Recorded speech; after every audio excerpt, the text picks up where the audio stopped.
Hello friends, welcome everyone. நான் உங்கள் Sabari. USA Chicago ஸ்டேட்ல சென்ட் ஜாச்சாரி அப்படிங்கிற ஒரு சர்ச் அமைஞ்சிருக்கு. ரொம்ப பெரிய சர்ச். தினம் நிறைய மக்கள் அங்க வந்து பிரேயர் பண்ணுவாங்க. அந்த சர்ச்சை மெயின்டைன் பண்றதுக்குன்னு சொல்லிட்டு ஸ்பான்சர் பண்றதுக்கே ஒரு தனி கம்யூனிட்டி ஆஃப் பீப்புள் இருக்காங்க. அந்த லெவலுக்கு ஒரு நல்ல மேனேஜ்மெண்ட். கரெக்டா நவம்பர் 13ஆம் தேதி 2023 வருடம் நைட்டு 7 மணி பக்கம் சர்ச்சுக்குள்ளார சில பேர் பிரேயர்லாம் முடிச்சுட்டு வீட்டுக்கு போலாமேன்னு சொல்லிட்டு வெளியே வராங்க. அவங்க வெளியே வரும்போது ஒரு ஹோண்டா கார் ரொம்ப ஃபாஸ்ட்டாக அந்த இடத்துக்கிட்ட வந்து பார்க் பண்ணுறாங்க. பார்க்கிங் ஏரியாவில் பார்க் பண்ணும்போது எல்லா மக்களும் அந்த ஹோண்டா காரை தான் பார்க்குறாங்க. ஏன்னா சர்ச்சுக்கு முன்னாடி அமைதியாக இருக்குது, திடீர்னு ஒரு கார் ரொம்ப ஃபாஸ்ட்டாக வந்து பார்க் பண்ணுறாங்கன்னா நார்மலாக எல்லா மக்களும் பார்க்கறது தான். அந்த காரை விட்டு ஓட்டுனவர் வெளியே இறங்குறாரு. வெளியே இறங்கும் போது அவரை பார்க்கறதுக்கே எல்லாத்துக்கும் கொஞ்சம் வித்தியாசமாக தான் இருக்குது. சட்டை ஃபுல்லாக கொஞ்சம் ரத்த கரையாக இருக்குது. பார்க்கறதுக்கே சைக்கோ மாதிரி இருக்காரு.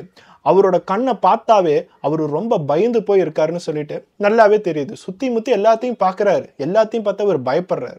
நமக்கு எதுக்கு ஒம்புன்னு சொல்லிட்டு அங்க இருக்கிற கூட்டம் எப்பயும் போல அவங்கவுங்க கார்ல போய் வீட்டுக்கு போக தான் ட்ரை பண்ணி அந்த ஹோண்டா காருக்கு பக்கத்திலேயே வேற ஒருத்தர் கார் பார்க் பண்ணியிருந்தாரு. அவரும் சர்ச்சுக்குள்ளார பிரேயர் முடிச்சுட்டு வீட்டுக்கு போலாமேன்னு சொல்லி தான் அந்த காரை எடுக்கிறதுக்கு வந்தாரு. அந்த ஹோண்டா காரை லைட்டா கவனிக்கும் போது அதுக்கு பின்னாடி சீட்ல ஒரு லேடி உக்காந்துட்டு இருந்ததை அவர் கவனிச்சாரு. அந்த லேடியோட உடம்பு ஃபுல்லா ரத்த கரை, காரே ரத்த வெள்ளத்துல தான் இருக்கு. சரி ஹெல்ப் பண்ணலாமேன்னு சொல்லிட்டு அந்த கார் ஓட்டிட்டு வந்தவன்கிட்ட போய் என்னப்பா நடந்துச்சு, ஏதாச்சும் ஹெல்ப் வேணுமான்னு கேட்கும் போது தான் அவன் ஒரு ஷாக்கிங்கான விஷயத்த சொல்றான். எனக்கும் என் ஒய்ஃப்க்கும் ஒரு மிகப்பெரிய சண்டை நடந்துச்சு. எனக்கு என்ன பண்றதுனே தெரியல, கோபம் வந்துச்சு. காருக்குள்ளார வச்சிருந்த கன் எடுத்து என்னோட ஒய்ஃபையும் குழந்தையும் கண்டபடி சுட்டு கொன்னுட்டேன் அப்படிங்கிறத சொல்றான். இதை கேட்டோன்னா அவருக்கு ஒரு பெரிய ஷாக், உடம்பெல்லாம் பதறது. சொந்த குடும்பத்தை கோபத்தினால ஒரு கன் எடுத்து சுட்டுட்டானு சொல்லிட்டு அந்த காரோட கண்ணாடி எல்லாம் பாக்குறாரு. உள்ளுக்குள்ளார ஒரே லேடி மட்டும் தான் உக்காந்துருக்காங்க. அவங்களோட உடம்புல நிறைய குண்டுகள் பாஞ்சது அவருக்கு நல்லாவே தெரிய வருது. உடனே அவங்ககிட்ட கேட்கிறாரு, என்னப்பா உன்னோட ஒய்ஃபையும் குழந்தையும் கொன்னுட்டேங்கிற, இங்க ஒய்ஃப் மட்டும் தான் இருக்காங்க, குழந்தை எங்கன்னு கேட்கும் போது தான் என்னோட குழந்தை இன்னும் பிறக்கவே இல்லை, என்னோட ஒய்ஃப் பிரெக்னெண்டா இருக்காங்க, அவங்க வயிறுல இருக்கிற குழந்தையும் செத்துருக்கும் அப்படிங்கிறத அவன் சொல்றான். இதை கேட்டோன்னு அவரால் தாங்கவே முடியல. உடனே போலீஸ்க்கு கால் பண்றாரு, ஆம்புலன்ஸ்க்கு கால் பண்றாரு. கால் பண்ண அடுத்த 10 நிமிஷத்துல போலீஸ் டீம், ஆம்புலன்ஸ் எல்லாமே அந்த இடத்துக்கு வராங்க. அந்த பெண்ணை கார்ல இருந்து ஆம்புலன்ஸ்க்கு மாத்தும் போது தான் அவங்க எல்லாத்துக்குமே தெரியுது இன்னும் அந்த பொண்ணுக்கு உயிர் இருக்கு, துடிச்சிட்டு இருக்காங்க. அவ்வளோ குண்டுகள் அவங்க உடம்புல பாஞ்சும் ரத்த வெள்ளமா இருந்தும் அவங்க இன்னும் இறந்து போகாம துடிச்சிட்டு இருந்திருக்காங்க. ஆம்புலன்ஸ் உடனே பக்கத்துல இருக்கிற ஹாஸ்பிட்டலுக்கு போய் அங்க இருக்கிற எக்ஸ்பர்ட்ஸ் எல்லாமே செக் பண்றாங்க. போலீஸோட என்கொயரியில அவங்க டீட்டெயிலா சொல்றாங்க, இந்த பொண்ணோட உடம்புல 10 குண்டுகள் பக்கம் பாஞ்சிருக்கு. கழுத்துல இருந்து கீழே வயிறு வரைக்கும் எல்லா குண்டுகளும் பாஞ்சிருக்கு. அந்த லெவலுக்கு கொடூரமா அவன் சுட்டிருக்கான். முக்கியமா அந்த பெண்ணோட வயிறுல இருந்த 14 வார குழந்தை இறந்துருச்சு. எங்களால இந்த பொண்ணை காப்பாற்ற முடியுமா அப்படிங்கிறது தெரியல. இவங்களே கிரிட்டிக்கலான ஸ்டேஜ்ல தான் இருக்காங்க. இன்னும் நிறைய சர்ஜரி பண்ண வேண்டியது இருக்கு. இந்த பொண்ணை நாங்க முடிஞ்ச லெவலுக்கு காப்பாற்ற ட்ரை பண்றோம் அப்படிங்கறத போலீஸ்ல சொல்றாங்க. இதை கேட்டோன்னே போலீஸ்க்கே இது ஒரு பயங்கரமான விஷயமா தான் இருக்கு. ஒரு கன் எடுத்து எல்லாத்தையுமே சுடுறது அப்படிங்கிறது யூஎஸ்ஏல ஒரு சாதாரண விஷயம் ஆயிடுச்சு. எல்லா சைக்கவும் திடீர்னு அவன் கோவம் வந்து ஒரு கன் எடுக்கிறான், எல்லாத்தையும் சுடுறான். இந்த மாதிரி நியூஸை கேட்கிறோம், அரெஸ்ட் பண்றோம், வார்னிங் கொடுக்குறோம், எல்லா விஷயங்களும் நம்ம பண்ணிட்டு தான் இருக்கோம். ஆனா இப்போ ஒரு சொந்த குடும்பத்துல கணவன் மனைவிக்கு பிரச்சனை வரும்போதே கன் எடுத்து சுட்டுக்கிட்டு சாவுறாங்க அப்படின்னா இவங்களுக்குள்ளார என்ன பிரச்சனைன்னு சொல்லிட்டு போலீஸாலே புரிஞ்சுக்க முடியல. அந்த அரெஸ்ட் பண்ணவனை விசாரிக்க ஆரம்பிக்கிறாங்க. நீ எங்க இருந்து வந்திருக்க, உன்னோட பேர் என்ன, எதுக்காக நீ கொலை பண்ண, எப்படி கொலை பண்ணு, எல்லா விஷயங்களும் விசாரிக்கும் போதுதான் அவங்களுக்கு ஒவ்வொரு விஷயங்களா இந்த குடும்பத்துல நடந்தது தெரிய வருது. அந்த கார்ல கன் எடுத்து சுட்டவனோட பேரு அமல்ராஜ். அமலுக்கும் 30 வயசு ஆகுது. அவன் பிறந்து வளர்ந்தது எல்லாமே கேரளா ஸ்டேட் கோட்டயம் டிஸ்ட்ரிக்ட். அவனோட படிப்பை வச்சு வேலையை வச்சு யூஎஸ்ஏல போய் வேலையை கண்டுபிடிச்சான். அங்க வேலை பார்க்க ஆரம்பிச்சான். இன்னொரு சைடு அதே கார்ல பின்னாடி உக்காந்துட்டு இருந்தவங்க பேரு மீரா அப்ரஹாம். அவங்களோட சொந்த ஊரும் கேரளா ஸ்டேட் கோட்டயம் டிஸ்ட்ரிக்ட் தான். மீராவுக்கு 32 வயசு ஆகுது. தன்னோட கணவர் 2 வயசு கம்மியா இருந்தாலும் பரவாயில்லன்னு சொல்லிட்டு இவங்க 2 பேருக்கும் பிடிச்சி போனதுனால லவ் பண்ணி கல்யாணம் பண்ணிக்கிட்டாங்க. இவங்க 2 பேரும் சேர்றதுல யாருக்கும் எந்த விதமான பிரச்சனையும் இல்லை. ஏன்னா ஜாதகம் செட் ஆச்சு, ஜாதி செட் ஆச்சு, இந்த மாதிரி எல்லா விஷயங்களும் செட் ஆனதுனால அவங்கவுங்க ஃபேமிலியிலுமே ஒத்துக்கிட்டாங்க. மீராவும் கொஞ்ச வருடங்களாவே யூஎஸ்ஏல தான் இருக்காங்க. ஒரு பிரைவேட் ஹாஸ்பிட்டல்ல நர்ஸா வேலை பார்த்துட்டு இருக்காங்க. மீராவோட ஃபேமிலியும் யூஎஸ்ஏல தான் இருக்காங்க. மீராவோட சிஸ்டர் பேரு மேரி. இவங்க 2 பேரும் ட்வின்ஸா பிறந்தாங்க. நாங்க ஒரே கோர்ஸ் தான் படிப்போம், ஒரே வேலையை தான் பார்ப்போம்னு சொல்லிட்டு இவங்க 2 பேருமே யூஎஸ்ஏல ஒரு பிரைவேட் ஹாஸ்பிட்டல்ல நர்ஸா தான் வேலை பார்த்துட்டு இருக்காங்க. இந்த மாதிரி அமலோட ஜாப் ஆகட்டும், லைஃப் ஆகட்டும், மீராவோட ஜாப் லைஃப் எல்லாமே நீட்டா போயிட்டு இருந்துச்சு. 2 பேருமே அவங்கவுங்க லைஃப்ல ரொம்ப சந்தோஷமா இருந்தாங்க. இவங்க 2 பேத்துக்கும் கல்யாணம் ஆனதுக்கு அப்புறம் இவங்க இன்னும் ரொம்ப சந்தோஷமா இருக்க ஆரம்பிச்சாங்க. ஒரு கணவன் மனைவி எப்படி ஜாலியா வாழுவாங்களோ அதை விட ரொம்ப சந்தோஷமா ஒவ்வொரு இடங்களுக்கும் சுத்தி அந்த யுஎஸ்ஏவே இவங்க சுத்தாத இடமே இல்லை. அந்த லெவலுக்கு சந்தோஷமா இருந்தாங்க.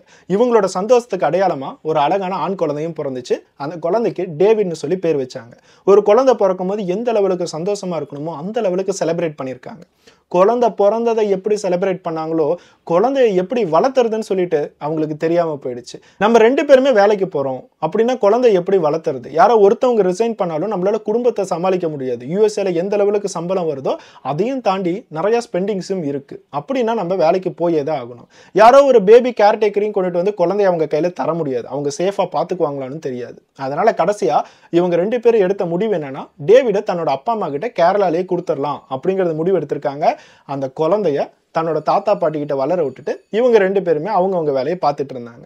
இந்த மாதிரி ஒரு 3 வருஷம் பக்கம் போச்சு. இந்த 3 வருஷத்துல இவங்க 2 பேத்துக்கும் நிறைய ஃபினான்ஷியல் ஸ்ட்ரெஸ் வந்திருக்கு. ஒரு குழந்தை பிறந்துருச்சு, நம்ம இன்வெஸ்ட்மெண்ட் பண்ணணும், வீடு வாங்கணும், இந்த மாதிரி நிறைய விஷயங்கள் இருக்கு. இதெல்லாம் தாண்டி நம்மளுக்கு ஏகப்பட்ட செலவுகள் ஆகுது, தேவையில்லாத செலவுகள் நிறைய ஆகுதுன்னு சொல்லிட்டு ஒரு கணவன் மனைவிக்கு பொதுவாக என்னென்னலாம் பிரச்சனைகள் வருதோ அதே மாதிரி பிரச்சனைகள் இவங்க 2 பேத்துக்குமே வர ஆரம்பிச்சிச்சு. இந்த 3 வருஷம் பக்கம் ஓகே என்ன பிரச்சனை வந்தாலும் பரவாயில்லன்னு சொல்லிட்டு 2 பேரும் மூவ் ஆன் பண்ணிக்கிட்டே இருந்தாங்க. அடுத்ததா 2வது டைம் மீரா பிரெக்னென்ட் ஆனாங்க.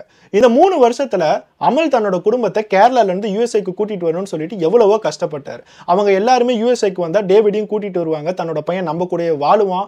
அது மட்டும் இல்லாம நானும் என்னோட மனைவி 2 பேருமே வேலைக்கு போய் சம்பாதிக்கலாமேன்னு சொல்லி இன்னொரு சைடு பணத்தை பத்தி மட்டுமே யோசிச்சுட்டு இருந்தார். எல்லாத்தையும் கூட்டிட்டு வரணும்னா பணம் வேணும், அதுக்கு நம்ம சேமிக்கணும், செலவுகள் எல்லாத்தையும் கம்மியாக்கணும். இந்த மாதிரி நிறைய பணம்னு நினைச்சிட்டு இருக்கும் போது அவங்களோட லைஃப்குள்ளார ஒரு ஃபினான்ஷியல் ஸ்ட்ரெஸ் வர ஆரம்பிச்சிச்சு. மீராவும் அமலும் ரொம்ப நாட்களாவே பண ரீதியா சண்டை போட்டுக்கிட்டே தான் இருந்தாங்க. எதனால இவ்வளவு செலவாகுது, எதுக்கு நீ அங்க செலவு பண்ண, எதுக்கு நீ இவங்களுக்கு தர, எதுக்கு நீ உங்க அப்பா அம்மாவுக்கு தர, இந்த மாதிரி நிறைய பேச்சுகள் அவங்களுக்குள்ளார வளர்ந்துகிட்டே தான் இருந்துச்சு. இருந்தாலும் இந்த சம்பவம் நடக்கிறதுக்கு 2 வாரத்துக்கு முன்னாடி அமல் அவங்க அப்பா அம்மா பையனான டேவிட் இவங்க 3 பேத்துக்குமே விசா வாங்கி யூஎஸ்ஏல வந்து தங்க வச்சுட்டார். இவங்களோட லைஃப் அப்படியே போயிட்டு இருக்கு. கரெக்டா நவம்பர் 13ஆம் தேதி எப்பயும் போல அமலுக்கும் சரி மீராவுக்கும் சரி ஃபினான்ஷியலா ஒரு பெரிய சண்டை வீட்டுல நடக்க ஆரம்பிச்சிச்சு. 2 பேருமே ரொம்ப கோவப்பட ஆரம்பிச்சாங்க. இவங்க 2 பேரும் சண்டை போட்டது ஒரு பெட்ரூம்குள்ளார ரொம்ப கம்மியான வாய்ஸ்ல தான் சண்டை போட்டாங்க. கொஞ்ச நாளைக்கு முன்னாடி தான் அப்பா அம்மா எல்லாம் வீட்டுக்கு வந்திருக்காங்க, குழந்தை வேற கூட்டிட்டு வந்திருக்காங்க. இவங்க எல்லாத்துக்குமே ஒரு பேட் எக்ஸ்பீரியன்ஸ் தரக்கூடாது, அவங்கள சந்தோஷமா தான் வச்சிருக்கணும்னு சொல்லிட்டு இவங்க 2 பேரும் எவ்வளோ கம்மியான வாய்ஸ்ல சண்டை போட முடியுமோ அவ்வளோ சண்டை போட்டுட்டு இவங்க 2 பேத்துக்கும் கோவம் தீரல. பேசாம நம்ம வெளியே போய்க்கலாம், இங்க இருந்து அப்பா அம்மா எல்லாமே கேட்பாங்கன்னு சொல்லிட்டு உடனே நைட்டு 7 மணி பக்கம் அவங்களோட ஹோண்டா கார் எடுத்துக்கிட்டு வெளியே போயிருக்காங்க. மீரா பின்னாடி சீட்ல உட்காந்துருக்காங்க. அந்த கார் ஓட்டிட்டு வந்தவர் அமல்.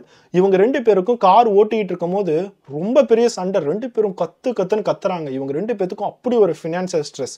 ஒரு பக்கம் பின்னாடி மீரா கத்துறது முன்னாடி ஓட்டிட்டு இருக்க அமலால தாங்க முடியல. இவளை எப்படியாச்சும் நம்ம கொன்னாதான் நம்ம நிம்மதியா இருப்போம், எவ்வளவு நாள் தான் இவகிட்ட சண்டை போட்டுக்கிட்டே இருப்போம், எவ்வளவு நாள் தான் நம்ம காசுன்னு சொல்லிட்டு இவகிட்ட சண்டை போடுறது.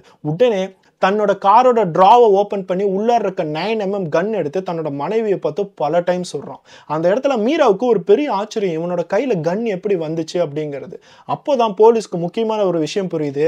அந்த காரை எடுத்துக்கிட்டு போகும்போதே கண்டிப்பா இவளை கொலை பண்ணணும்னு சொல்லிட்டு அவன் மர்டர் பண்றதுக்கு தான் போயிருக்கான். இது ஒரு பிளான்டு மர்டர், இவன் கோவத்தினாலும் ஆக்சிடென்டலா பண்ண மர்டர்ல இதை பிளான் பண்ணி பண்ணியிருக்கான்னு சொல்லிட்டு புரிய வருது. நினைச்சு பாருங்க, அந்த காருக்கு பின்னாடி உட்காந்துட்டு இருக்க மீராவோட நிலைமை. வெறும் 14 வார குழந்தைய வயிறுல வச்சுக்கிட்டு அவங்க என்னெல்லாம் கனவு கண்டிருப்பாங்க. நமக்கு முதல் குழந்தை ஒரு பையன் பிறந்தான், 2வது குழந்தை கண்டிப்பா ஒரு பொண்ணா இருக்கணும்னு சொல்லிட்டு என்ன மாதிரிலாம் கனவு காணுவாங்க. ஆனா ஒரு பண தகராறுக்காக தன்னோட சொந்த கணவர் ஒரு கன் எடுத்து நம்மளை சுட்டு கொலை பண்ண ட்ரை பண்ணுவார்னு சொல்லிட்டு அந்த இடத்துல அவங்க நினைச்சு பார்க்கும்போது அவ்வளவு குண்டுகள் அவங்க உடம்புல பாஞ்சிருக்கு பாத்தீங்களா. அதெல்லாம் தாண்டி அந்த இடத்துல ஒரு துரோகம் நடந்திருக்கு பாத்தீங்களா. அதுதான் அந்த பெண்ணுக்கு ஒரு மிகப்பெரிய வலி. என்னதான் பெரிய சண்டை நடந்தாலும், என்னதான் பண பிரச்சனை இருந்தாலும், என்னதான் நம்ம சத்தம் போட்டாலும் நம்மளோட கணவர் நம்மளை கொல்லுவார்னு சொல்லிட்டு அந்த மனைவி நினைச்சிருக்க மாட்டாங்க. ஸோ இந்த எல்லா விஷயங்களுமே அமல்கிட்ட இருந்து என்கொயரியில் வாங்கும் போதும் அமலோட அப்பா அம்மா கிட்ட என்கொயரி பண்ணும்போது தான் தெரிஞ்சிருக்கு. அமலுக்கும் மீராவுக்கும் கொஞ்சம் வருடங்களாகவே காசு பிரச்சனைகள் ஏகப்பட்ட விஷயங்கள் இருக்கு. 2 பேருமே இந்த காசு அப்படிங்கிற விஷயத்துக்காக சண்டை போட்டுட்டு தான் இருக்காங்க. அதனால தான் மீராவை கொலை பண்ணுறதுக்கு ட்ரை பண்ணியிருக்கான் அப்படிங்கிற கேஸை ரெஜிஸ்டர் பண்ணியிருக்காங்க. இன்னொரு பக்கம் ஹாஸ்பிட்டலில் போய் மீரா கிட்ட என்கொயரி பண்ணும்போது மீராவுக்கு 4 சர்ஜரி பக்கம் பண்ணி அவங்களோட உயிரை காப்பாற்றிருக்காங்க. அவங்களோட உயிரை காப்பாற்றினாலும் அவங்களோட உடம்புல இன்னும் ஏகப்பட்ட காயங்கள் இருக்கு. அவங்களோட ஆர்கன்ஸ் நிறைய விஷயங்கள் பாதிக்கப்பட்டிருக்கு. இது எல்லாத்தையும் தாண்டி அவங்க மன லெவலில் எந்த லெவலுக்கு பாதிச்சிருப்பாங்கன்னு சொல்லி கொஞ்சம் யோசிச்சு பாருங்க. இந்த இடத்துல அட்டெம்ப்ட் மர்டர் அப்படிங்கிற கேஸையும் தாண்டி வயிறுக்குள்ள இருந்த 14 வார கருவு அதை கொன்னதுக்காக இது ஒரு மர்டர் கேஸாக தான் அமல்ராஜ் மேலே ஃபைல் பண்ணியிருக்காங்க. இந்த கொலையை பண்ணதுக்கு அமல்ராஜுக்கு எத்தனை வருஷம் தண்டனை கிடைக்கும்னு சொல்லிட்டு யூஎஸ்ஏல என்ன அளவோ அதுபடி கோர்ட் ப்ரொசீடிங்ஸ் எல்லா விஷயங்களும் நடக்கும். கண்டிப்பா இவனுக்கும் ஆயுள் தண்டனை கிடைக்கிறதுக்கு நிறைய வாய்ப்புகள் இருக்கு அப்படிங்கறத அறிக்கை தந்திருக்காங்க.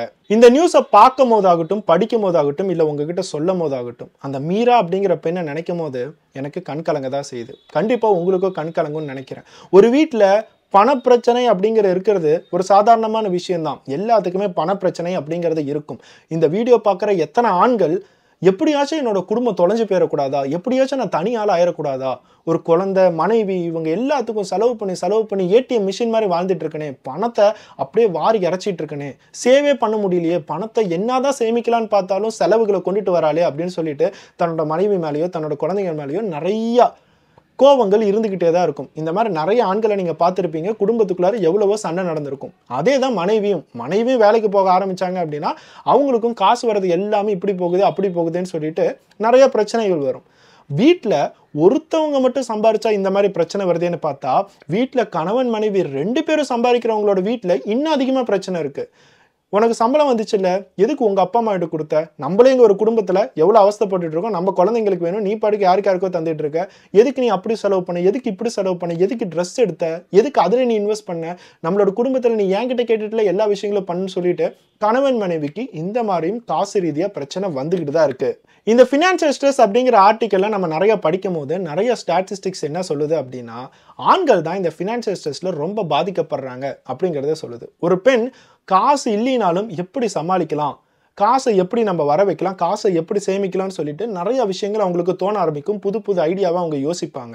அவங்க வீட்டில் ஒரு ஹவுஸ் ஒய்ஃபாக இருந்தால் கூட கிடைக்கிற காசை வச்சு எப்படி மெயின்டைன் பண்ணலான்னு சொல்லிட்டு எல்லா விஷயங்களையுமே அவங்க யோசிப்பாங்க. காசே இல்லைனா கூட கணவர்கிட்ட போய் இவ்வளோ காசு வேணும், இப்படி வச்சாதான் நம்மளால நடத்த முடியும் அப்படிங்கிற எல்லா விஷயங்களுமே சொல்லுவாங்க. அவங்க வேலைக்கு போகிற சுச்சுவேஷனில் கூட அவங்களோட காசை அவங்க எப்படி சேமிக்கணும், எங்கே செலவு பண்ணணும்னு சொல்லிட்டு நிறைய பேத்துக்கு தெரியும். அப்படியே அவங்க எல்லா காசையும் செலவு பண்ணால் கூட ஃபினான்ஷியல் ஸ்ட்ரெஸ் அப்படிங்கிற ஒரு விஷயத்தை அவங்க மனசுக்கு அவங்க கொண்டுட்டு வரவே மாட்டாங்க. இது அவங்க தப்பு பண்ணாலும் சரி, அவங்க கரெக்டாக தான் பண்ணணும் இல்லை, அவங்க தப்பாக செலவு பண்ணி கடைசியாக போய் காசே இல்லாத லெவலில் மாட்டிக்கிட்டா கூட அவங்களுக்குள்ளார ஃபினான்ஷியல் ஸ்ட்ரெஸ் அப்படிங்கிற ஒரு விஷயத்தை அவங்க கொண்டுட்டு வர மாட்டாங்க, வெளியில் காட்ட மாட்டாங்க. ஆனால் இன்னொரு சைடு ஆண்களை எடுத்துக்கிட்டோம் அப்படின்னா அவங்களுக்கு நிறைய ஃபினான்ஷியல் ஸ்ட்ரெஸ் இருக்கும். எனக்குன்னு சொல்லிட்டு ஒரு பெரிய ரெஸ்பான்சிபிலிட்டி இருக்குது. என்னோட மனைவி, குடும்பத்தை, என்னோட குழந்தைங்க எல்லாத்தையுமே நான் கவனிக்கணும். ஒவ்வொருத்தவங்களுக்கா இதெல்லாம் நம்ம செலவு பண்ணணும், இப்படி தான் நம்ம பிளான் பண்ணணும், இப்படி தான் இன்வெஸ்ட் பண்ணணும்னு சொல்லிட்டு நிறைய ஆண்களோட மனசில் இந்த ஃபினான்ஷியல் ஸ்ட்ரெஸ் அப்படிங்கிறது இருந்துக்கிட்டே தான் இருக்குது. இந்த மாதிரி நிறைய ஆர்டிக்கல் நம்மளும் படிச்சுக்கிட்டு தான் இருக்கோம். ஆனால் இந்த வீடியோ பார்த்துட்டு இருக்க எல்லாருக்கும் நான் ஒரே ஒரு முக்கியமான விஷயத்த சொல்கிறேன். பணம் அப்படிங்கிற விஷயம் வாழ்க்கைக்கு தேவையானது தான். ஆனால் எதுக்காக நீங்கள் சம்பாதிக்கிறீங்க, யாருக்காக சம்பாதிக்கிறீங்கிற ஒரு அர்த்தம் வேணும். அந்த அர்த்தம் இல்லை அப்படின்னா பணம் சம்பாதிச்சு ஒரு யூஸுமே இல்லை. இந்த சம்பவத்தில் அமல் அப்படின்னு ஒருத்தர் பணத்து மேலே இருக்கிற ஆசையினால தான் அவரோட மனைவியே கொலை பண்ணியிருக்காரு. அவரால் அந்த ஃபினான்ஷியல் ஸ்ட்ரெஸ்ஸை தாங்க முடியல. எவ்வளோ சம்பாதிச்சாலும் செலவாகிக்கிட்டே தான் இருக்குது, செலவு பண்ணிக்கிட்டே இருக்கா இப்படிங்கிற ஒரு ஃபினான்ஷியல் ஸ்ட்ரெஸ்ஸில் கொள்றாரு. அப்படின்னா அவ்வளோ காசுகளும் அந்த பொண்ணு செலவே பண்ணாமல் இவர் மட்டும் எடுத்துக்கிட்டு போய் ஒரு வீடு வாங்குறாரு, ஒரு ஸ்விம்மிங் பூல் வாங்குறாரு, ஒரு கார் வாங்குறாரு. எவ்வளோ பெரிய கோடீஸ்வரன் ஆனாலும் கடைசியாக அவர் கூட யார் நிற்க போறா? தன்னோட மனைவி, குழந்தைகள் மட்டும்தான். அவங்க எல்லாத்துக்கும் தான் இவர் சம்பாதிக்கிறாருங்கிறதே இவர் உணர்றதை இழந்துட்டாரு. அந்த லெவலுக்கு பணம் ஒருத்தவரை எந்த லெவலுக்கு மாற்றும்னு சொல்லிட்டு நினைச்சு பாருங்க. உங்களோட மனசுல நீங்க பணத்தை நம்ம என்ன பண்ணலாம், பணத்தை நம்ம சேவ் பண்ணணும், இன்வெஸ்ட் பண்ணணும், இவங்க என்ன செலவு பண்ணிக்கிட்டே இருக்காங்களே, குடும்பத்தை மெயின்டைனே பண்ண முடியலையே, இந்த மாதிரி ஏதாச்சும் ஒரு விஷயத்த நீங்க யோசிச்சிங்க அப்படின்னா இன்னொரு சைடு ஒரே ஒரு விஷயத்தையும் யோசிங்க. யாருக்காக நம்ம சம்பாதிக்கிறோம், யாருக்கு நம்ம செலவு பண்ண போறோம்? கடைசியாக நம்ம மட்டும் தனியாக நின்று முன்னாடி 1 கோடி ரூபா வச்சா அதை வச்சு நம்ம என்ன பண்ண போகிறோம் இப்படிங்கிற விஷயத்தெல்லாம் யோசிச்சு பாருங்கள். உங்களோட மனசே அதுக்கான விடையை சொல்லும். நெக்ஸ்ட் ஒரு வீடியோட பார்ப்போம். பை.